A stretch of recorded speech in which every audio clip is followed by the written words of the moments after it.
Yo, what's up guys? This is Zane's channel. In today's video, we're gonna talk about hybrid cars, which becoming increasingly popular as drivers nowadays are looking ways to save their carbon footprint and save some fuel costs.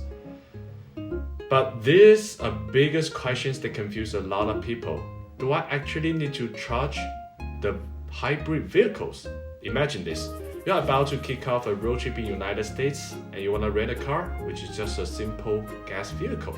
But when you check the rental company website, you see a bunch of cars listed as hybrid.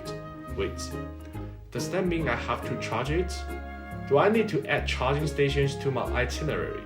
If you've ever been confused by the word hybrid, in this video, we're gonna clear everything up. So here are the 4 categories you will always usually see on a rental website: EV, HEV, PHEV, and range extender. Let's break them down one by one. First of all, EV. Electric vehicles. There's no much confusion about that. There's no gasoline engines on it. It runs purely on electricity, and you must plug it in. Second, HEV, which is hybrid electric vehicle, the regular hybrid. For example, the Toyota RAV4 hybrid, the car that I've rented for my road trip in Arizona. There's only one place to refill the gas, which is the gas tank. There's no charging port at all. The battery charges itself through the regenerative braking and the engine. So if your rental says it's hybrid, most of the time it means this. You do not need to charge it. And here is something interesting about the HEVs. If you just start the car and it is stationary, can the heater blow warm air itself immediately? The answer is no. Heating in most hybrid vehicles depends on engine heat. When you first start a car, the engine is still cold. The warm air cannot even function. There's one interesting story about myself. Last 2 weeks, I booked a hotel in downtown for the last night I was in Los Angeles. After a road trip in Arizona, on the time that I was booking, they say the hotel only offered public parking. But at the time I didn't know much about the public parking, so I booked it.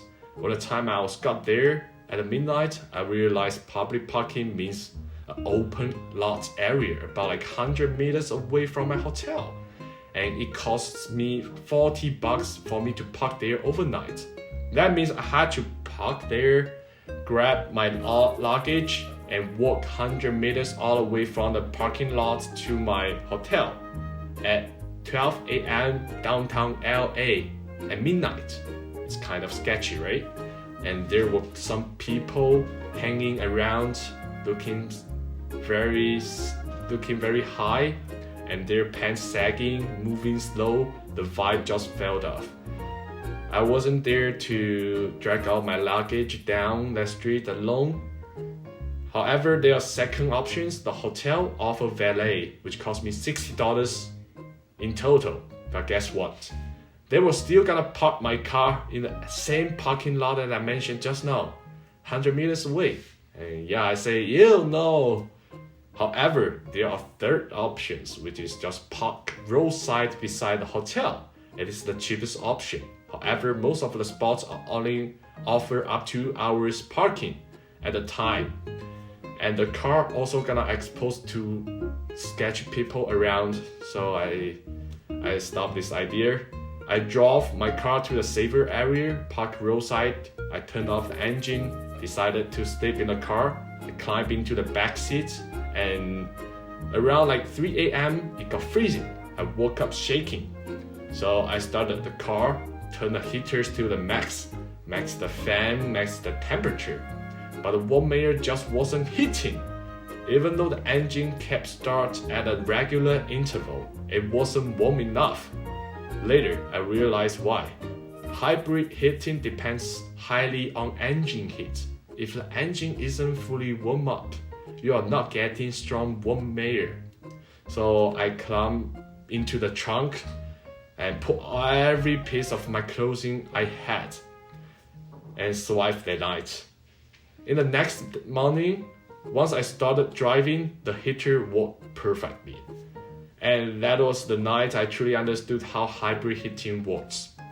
Now back to the categories. The third category, which is PHEV, plug-in hybrid. For example, the Mitsubishi Outlander PHEV. This one has both a gas tank and charging port. It drives on electricity first, then switches to the gasoline when the battery goes low. If you rent PHEV for a long road trip, charging is not mandatory.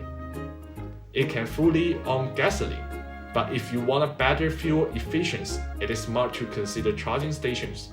Finally, range extender. For example, the Li Auto L9. The engine never drives the wheels, it only generates electricity. The wheels are always powered by the electric motor. So it drives like an EV, but with a gasoline backup generator. Here is the simple summary. EV means plug only. HEV means gas only. PHEV means plug and gas. Range extender means electric drive with a gas generator. And now you're gonna know, just because it says hybrid doesn't mean you need to charge it. And if you ever end up sleeping in a hybrid in downtown LA, at least you will understand how the heater works. Road trip safe. Thank you guys. If you like this video, just subscribe my channel and like my channel and share to your friends.